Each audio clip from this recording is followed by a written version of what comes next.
क्या आपने कभी सोचा है कि सिर्फ एक फोन कॉल, एक ओटीपी या एक क्यूआर कोड आपके पूरे बैंक अकाउंट को खाली कर सकता है? आजकल स्कैमर्स इतने होशियार हो गए हैं कि वो सीधे आपके बैंक से नहीं बल्कि आपके भरोसे से पैसा चुरा रहे हैं। एक गलत क्लिक या एक गलती और आपका पूरा बैंक बैलेंस गायब। नमस्कार दोस्तों, स्वागत है आपका safe in the net channel पर।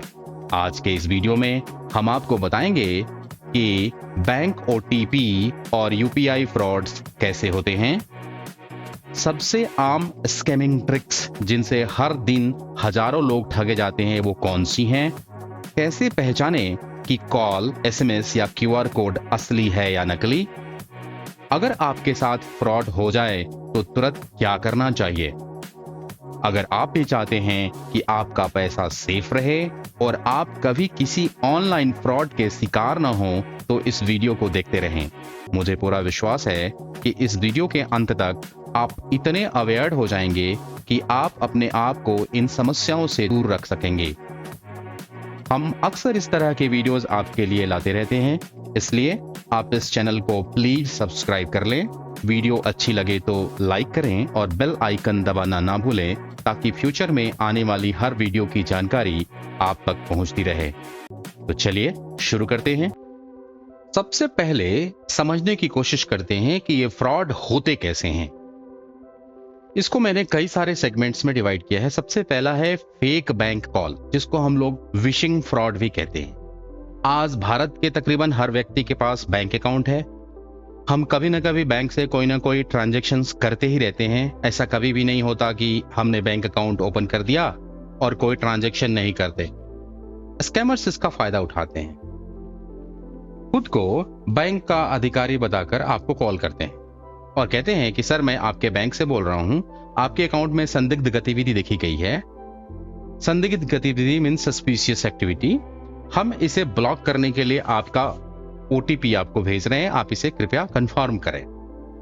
आप कुछ समझ नहीं पाएंगे उस समय, और आप जैसे ही ओटीपी शेयर करेंगे स्कैमर आपके सारे अकाउंट से पैसे निकाल लेगा। अब आपका यहाँ पे क्वेश्चन हो सकता है कि ठीक है, ओटीपी हमने शेयर कर दिया, लेकिन स्कैमर्स को हमारे अकाउंट के बारे में कैसे जानकारी है? क्या स्कैमर हमारे यूजर आईडी और पासवर्ड को जानते हैं? तो इसका एक ही आंसर है कि अगर हमने इंटरनेट पर अपने डिटेल्स को कभी भी डाला है तो वो सारी डिटेल बाहर उपलब्ध है। कई सारे ऐसे तरीके हैं जिनके जरिए आपकी डेटा उन तक पहुंच सकती है। उनके और आपके बीच बस एक ही चीज सुरक्षा देती है और वो है ओटीपी। अगर वो भी आपने उसे दे दिया तो आपका बचना मुश्किल है। तो इस प्रकार हम ये समझ सकते हैं कि ओटीपी एक बहुत ही महत्वपूर्ण कड़ी है हमारे और स्कैमर्स के बीच की। महत्वपूर्ण बात यह है कि कोई भी बैंक आपसे फोन पर ओटीपी नहीं मांगता। अब बात करते हैं स्कैम नंबर 2 की। स्कैम नंबर 2 है यूपीआई या क्यूआर कोड फ्रॉड। आज के इस दौर में जहां हम यूपीआई ट्रांजैक्शंस बहुत कर रहे हैं, हम आगे बढ़ चुके हैं। हर दूसरे व्यक्ति के पास यूपीआई है और वो अपना ज्यादातर पेमेंट यूपीआई से करता है। आजकल ऑनलाइन सामानों की खरीद बिक्री भी होती है। उदाहरण के तौर पे आपके पास एक पुरानी फ्रिज थी जिसको आपने बेचने के लिए ऑनलाइन किसी वेबसाइट पे डाल दिया। वहां से लोगों ने अपनी रुचि दिखाई और उन्होंने खरीदना चाहा। फिर आप लोगों के बीच में बात होने शुरू हो गई। इसके बीच क्या होता है कि वो व्यक्ति जो आपका सामान खरीदता है वो आपको एक क्यूआर कोड भेजता है, बोलता है कि आप इस क्यूआर कोड को स्कैन कर लीजिए, मैंने आपको पेमेंट भेजा है और क्यूआर कोड को स्कैन करके एक्सेप्ट कर लीजिए, वो पेमेंट आपको आ जाएगा। ध्यान देने वाली बात यह है कि पेमेंट को रिसीव करने के लिए क्यूआर कोड को स्कैन करने की जरूरत नहीं होती। अगर आपको पेमेंट करना है तो ही आपको क्यूआर कोड स्कैन करना पड़ता है। लेकिन जैसे ही आप उसका क्यूआर कोड स्कैन करके एक्सेप्ट करेंगे, आपके अकाउंट से पैसा खत्म हो जाता है। महत्वपूर्ण बात यह है कि अगर कोई क्यूआर कोड आप तक आता है तो आप उसे यूं ही स्कैन करके एक्सेप्ट ना करें, उसकी जांच परख करके ही आगे बढ़ें। तीसरा जो स्कैम है वो है गूगल सर्च से फेक कस्टमर केयर नंबर का मिलना। आप कई बार ऐसा हो सकता है कि लेट्स से आपके कंप्यूटर में या आपके मोबाइल में कोई इशू आ गया, या आपके घर में यूज होने वाली किसी सामान के, वॉशिंग मशीन के में कोई दिक्कत आ गई, फिर आप गूगल पे जाते हैं और टाइप करते हैं कि इसका कस्टमर केयर, मान लें कोई एक खास ब्रांड की वॉशिंग मशीन है तो उस ब्रांड का नाम customer care number.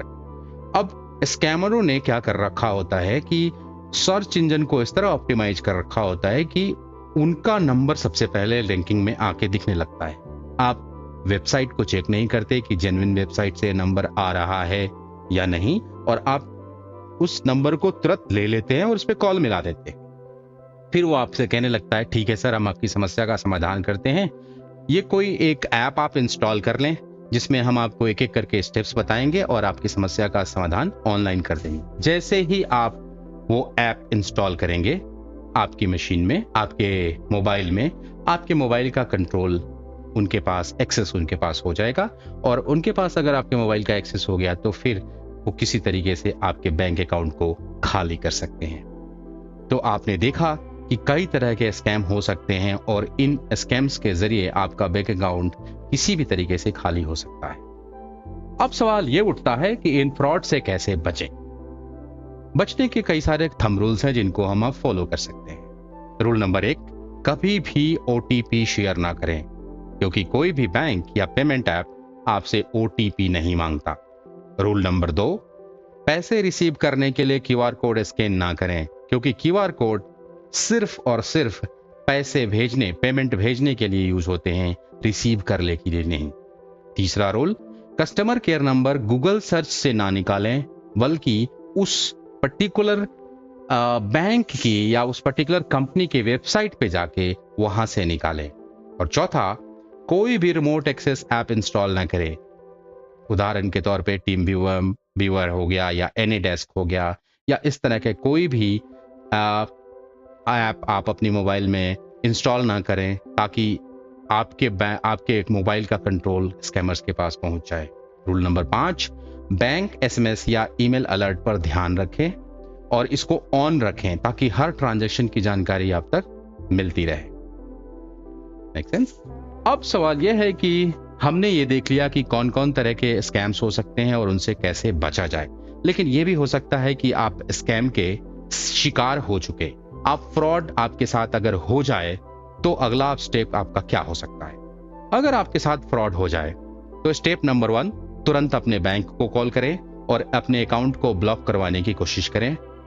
Reserve bank of India की तरफ से कई सारे रूल्स रेगुलेशंस ऐसे हैं कि अगर आप उसमें दोषी नहीं हैं तो आपका पैसा तुरंत ही बैंक रोक सकता है, या आपका पैसा अगर हो चुका फ्रॉड तो उसको वापस भी कर सकता है। स्टेप नंबर 2, फ्रॉड की रिपोर्ट को नेशनल साइबर क्राइम हेल्पलाइन 1930 पर या फिर cybercrime.gov.in पर जरूर रिपोर्ट करें। और अगर आपके साथ यूपीआई फ्रॉड हुआ है तो आप अपने यूपीआई ऐप जैसे गूगल पे, फोन पे, पेटीएम पर उसकी शिकायत दर्ज करें। आजकल स्कैमर्स बहुत होशियार हो गए हैं, लेकिन आप इनकी ट्रिक्स जानते हैं तो आप इनसे बच सकते हैं। क्या आपके साथ या आपके जानने वाले किसी के साथ ऐसा फ्रॉड हुआ है? अगर हुआ है तो हमें कमेंट सेक्शन में जरूर बताएं। अगर वीडियो पसंद आया तो इसे लाइक करें, शेयर करें और सेफ इन द नेट को सब्सक्राइब करें, ताकि हम आपको और भी साइबर सेफ्टी टिप्स दे सकें। तब तक के लिए नमस्कार।